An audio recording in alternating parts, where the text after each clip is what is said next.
o nosso louvor, a nossa adoração, né? Porque não fizemos, né, para homem, né, irmãos? Mas sim adoramos, né? Porque Ele merece, né, irmãos? Convido a igreja para ficar em pé mais uma vez. Vamos estar fazendo uma oração. Em seguida, o pastor Juarez estará com a oportunidade pregando a palavra. Convido o irmão Dalgiro para passar aqui, está orando com a igreja.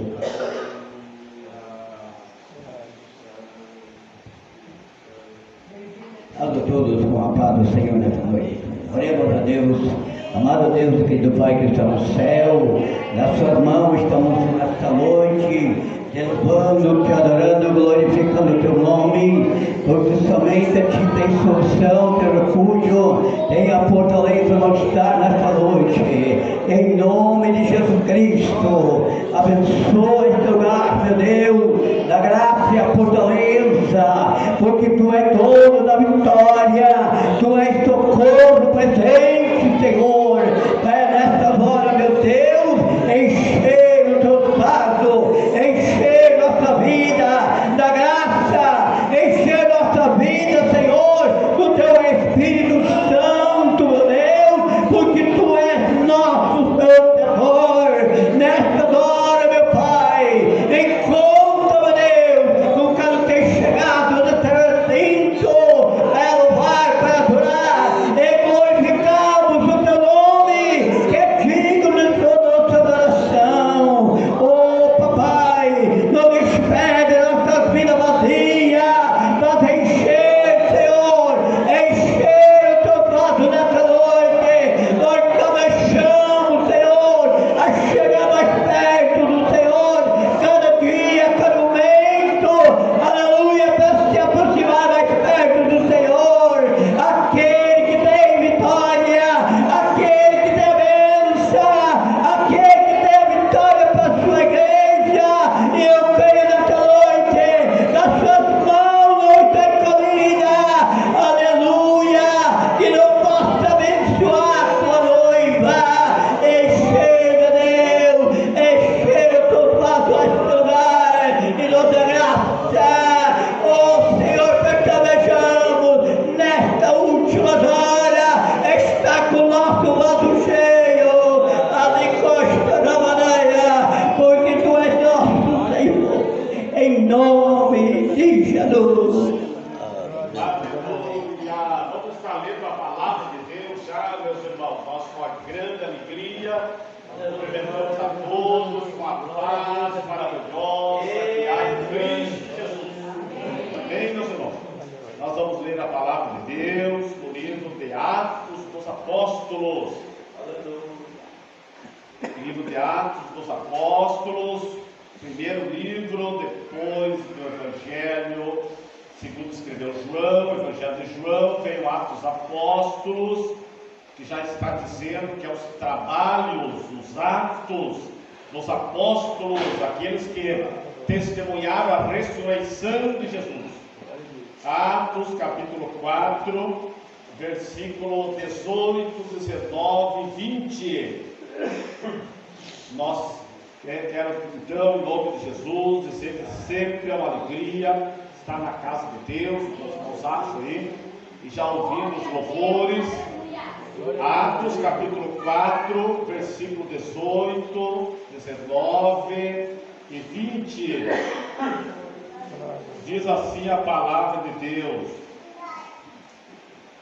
Todos acharam, diga amém? E chamando-os, disseram-lhes que absolutamente não falassem, nem ensinassem no nome de Jesus. Respondendo, porém, Pedro e João lhes disseram: julgai vós se é justo diante de Deus ouvir-vos antes a vós do que a Deus. Aí no versículo 20, porque não podemos deixar de falar do que temos visto e ouvido. Pode assentar adorando a Deus, tendo toda a liberdade. Nós estamos na casa de Deus, E eu ouvindo as irmãs aqui, louvar o Senhor.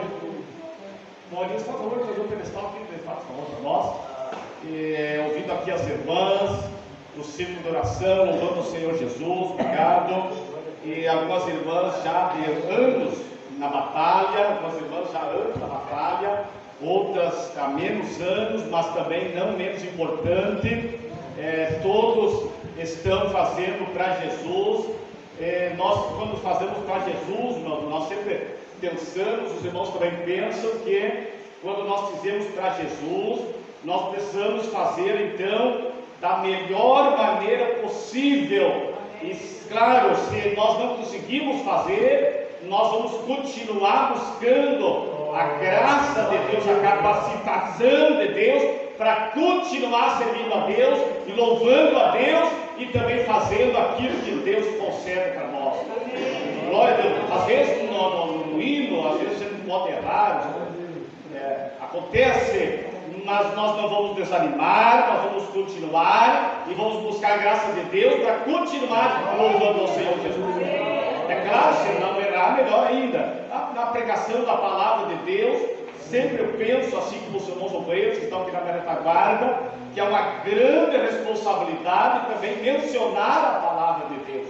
Nós lemos aqui a palavra do Senhor no livro de Atos dos Apóstolos. Esse dia nós comentamos com os irmãos, com as irmãs também, aqueles que têm condições de ler a palavra, que conseguem ler, que conseguem estudar, ler o livro de Atos dos Apóstolos. Esta palavra aqui, assim como toda de Gênesis a Apocalipse, é uma fonte inesgotável. Quanto mais tira, mais sai.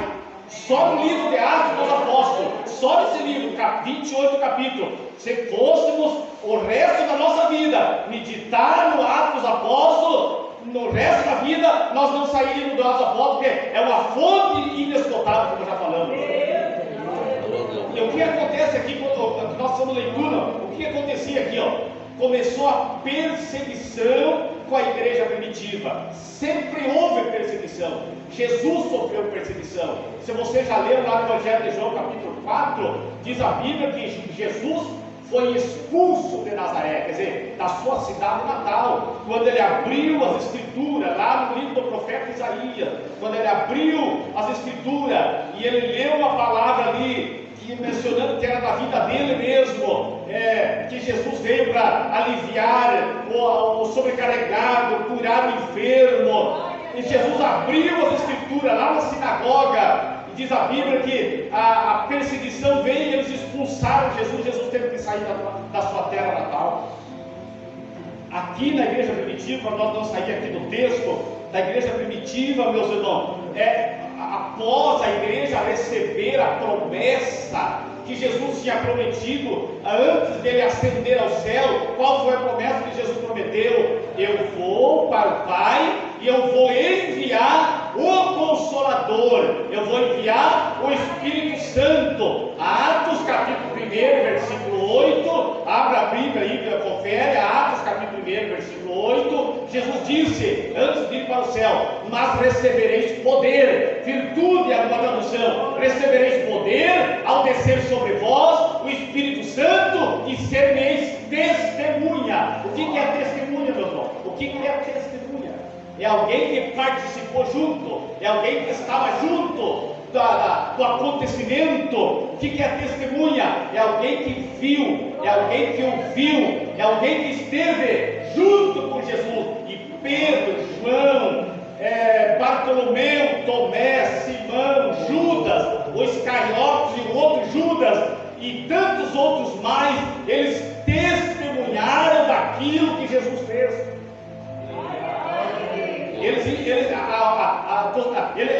Em loco, eles estavam juntos nas maravilhas que Jesus fez, na pesca maravilhosa lá no lago de Genezaré, ou Mar da Galileia, na pesca maravilhosa, quando Jesus caminhou em cima das águas, quando Jesus multiplicou os pães, quando Jesus libertou diz a Bíblia, aquele cego e mudo e endemoniado. Jesus operava maravilha, e Pedro e João e todos os outros testemunharam disso. E irmãos, eles acompanharam os milagres, e nós vendo na palavra, nós vamos ver que Jesus, meus irmãos, ele foi perseguido, como falamos, mas ele foi até o final. Diz a Bíblia que lá no jardim do Getsemane, o seu suor se tornou em grandes gotas de sangue. Quer dizer, ele estava sentindo ali o peso da traição, o peso da condenação. Por que começou a intenção de entregar Jesus? Não, pelos próprios fariseus, pelos próprios líderes do Sinédrio. E foi o que aconteceu aqui com Pedro, meus irmãos. Pedro e João, eles estavam após a cura de um paralítico no templo, eles estavam sendo perseguidos, porque eles simplesmente disseram para o paralítico: nós não temos prata e nem ouro, mas o que eu tenho, o que nós temos, melhor, o que nós temos, te damos, levanta em nome de Jesus. Quer dizer, eles receberam a autoridade de Jesus, eles já tinham recebido ali o batismo com o Espírito Santo, eles tinham recebido o revestimento que nada fazia eles parar, nada fazia eles calar. E quando eles oraram por aquele paralítico, o paralítico levantou, diz a Bíblia, Atos dos Apóstolos, capítulo 13, diz a Bíblia que ele entrou no templo, louvando a Deus, saltando. Eu não vou saltar aqui, fica chato aqui, mas a Bíblia diz saltando, assim, ó. Quando a Bíblia fala saltando, é levantar os pés do chão. Pensa bem, um paralítico na porta formosa pedindo esmola, e de repente chega dois homens de Deus e diz: eu não tenho prata nem ouro, mas aquilo que tenho.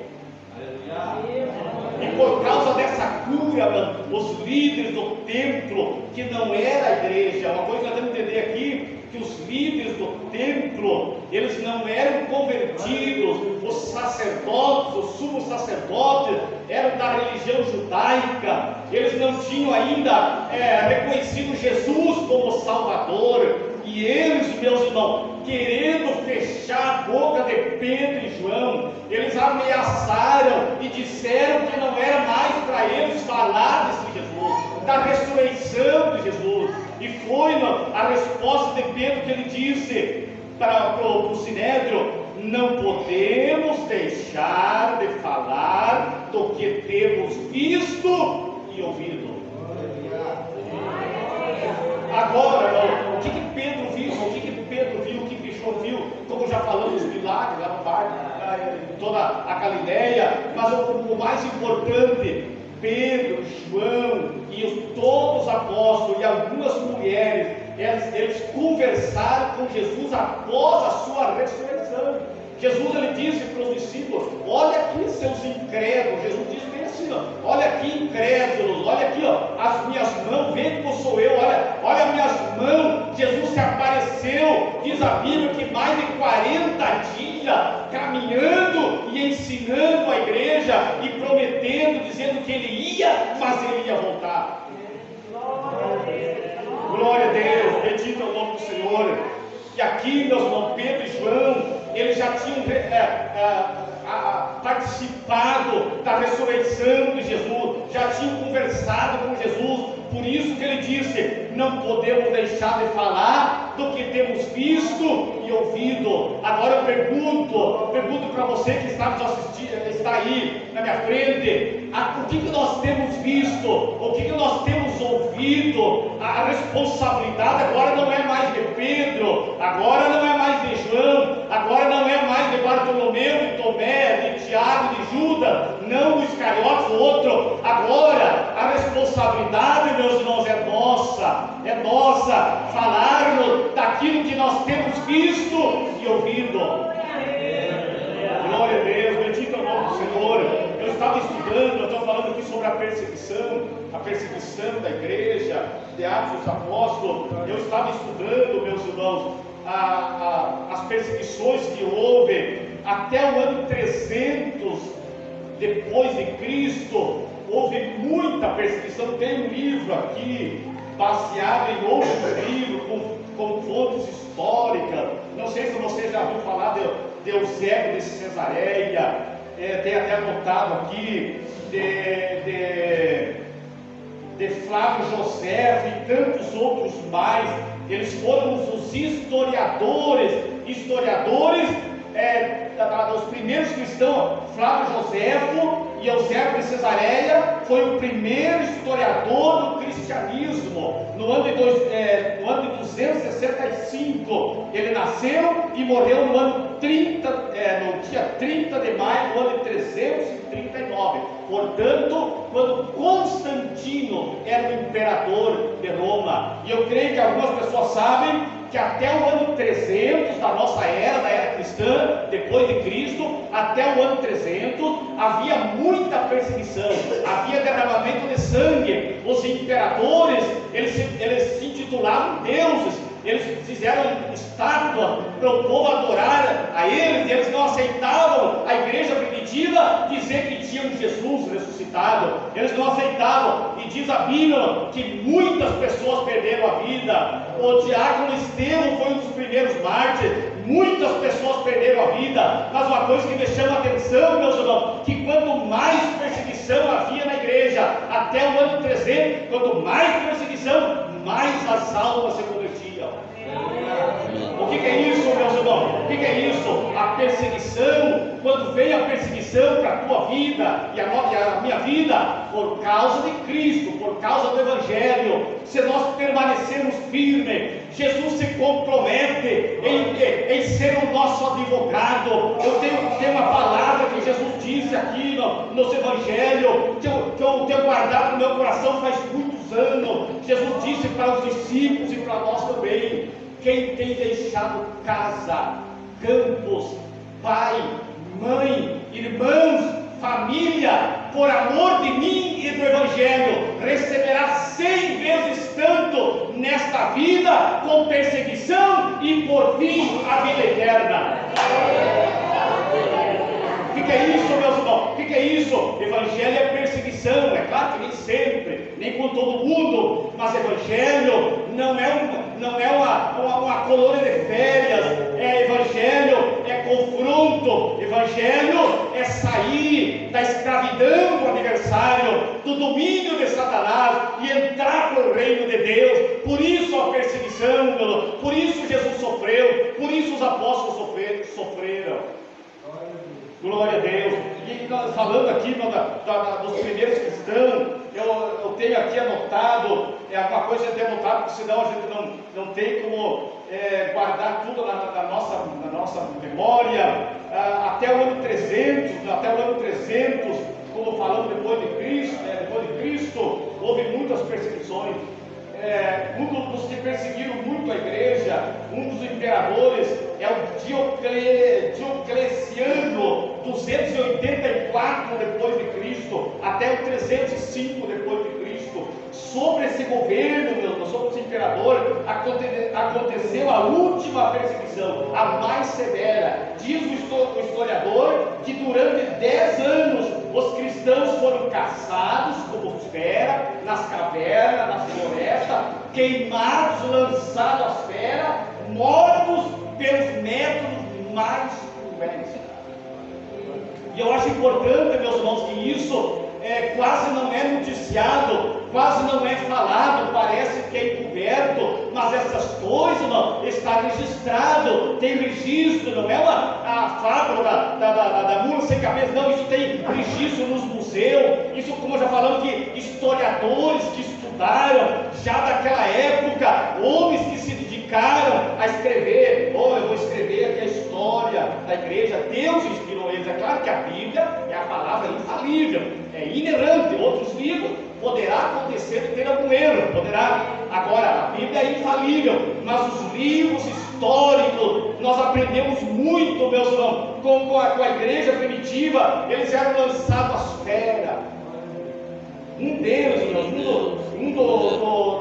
dos pais da igreja, o Policarpo. Esse era o que eram os pais da igreja? Eram aqueles que estavam substituindo os apóstolos. Os apóstolos foram morrendo, todos eles martirizados, praticamente foram morrendo. Aí os apóstolos foram ganhando outras pessoas, e foram os pais da igreja. Um dos pais da igreja, o Policarpo, Diz a Bíblia, diz a história que foi um piedoso discípulo de João, e deram a chance dele se retratar e amaldiçoar Jesus. Eles disseram assim: amaldiçoa Jesus, que nós não vamos te sacrificar. Diz a Bíblia que ele disse, diz a história que ele disse: 86 anos faz que Jesus só me tem feito bem. Como poderei eu agora amaldiçoá-lo, sendo ele meu Senhor e meu Salvador? Quer dizer, pessoas que tiveram um encontro genuíno com Deus. Pensa bem, a forca estava ali, a condenação estava às portas ali, é certeira, e disseram: tu tem uma chance ainda de amaldiçoar. Ele disse: 86 anos Jesus tem sido leal, quer dizer, era uma pessoa que tinha experiência de vida. Como eu vou poder agora amaldiçoar? E diz a Bíblia que logo depois ele foi queimado vivo pelo imperador Policarpo. E foi assim que a igreja primitiva foi até o ano 300 aproximadamente depois de Cristo, quando Constantino, isso tem até nos livros de história secular, quando Constantino, ele foi a imperador, e ele tornou a religião oficial do Estado. Quer dizer, não houve mais perseguição contra a igreja, ficou fácil agora entrar para os cristãos, para o rol de membro, ficou fácil agora, não havia perseguição, e como falamos, ficou a igreja oficial do Estado. Quer dizer, não, era chique agora fazer parte da igreja que o imperador ajudava. O imperador Constantino começou a ajudar financeiramente a igreja, começou a administrar a igreja, com um porém: Constantino, ele nunca se converteu. Ele não é que ele se converteu simplesmente para agradar os cristãos que estavam crescendo a grande quantia. A igreja cristã já estava muito grande, e Constantino, para agradar e ter ali o apoio, ele disse: não, agora o cristianismo é a religião oficial. Glória a Deus. O que aconteceu, meus irmãos? Constantino começou então a ajudar a igreja. Parece que é uma notícia boa. A princípio, olhando assim, pensa bem, que terminou a perseguição. Agora, até o imperador ajudava a levantar, reformar as igrejas, a sinagoga. Parece ser uma coisa. Não. Ali começou a igreja a cair. Não em quantidade de membros, claro, aumentou mais ainda, estava grande a quantia de membros, os números, o rol de membros, aumentou mais ainda, porque o imperador era um dos líderes da igreja. Mas o que acontecia, meus irmãos? O imperador começou então a chamar líderes que ainda não eram convertidos. Temos os nomes aqui, é claro, não veio a causa, não precisa ler. Ele começou a trazer pessoas que pagavam soma de dinheiro, e eles diziam: agora eu vou ser o bispo, chamavam bispo na época, eu vou ser o bispo da igreja de Jerusalém, da igreja de Cesareia, eu te dou tanto a imperador, eu vou ser o bispo. Aí que a igreja começou a se corromper, e aí que nasceu a igreja católica. Note bem que não estamos falando mal da igreja, está aí, a palavra católica quer dizer universal. Quando a gente diz igreja católica, podia dizer igreja universal, quer dizer, católica, quer dizer, é universal, já está dizendo que é universal. A igreja começou então a se corromper de uma maneira, meus irmãos, que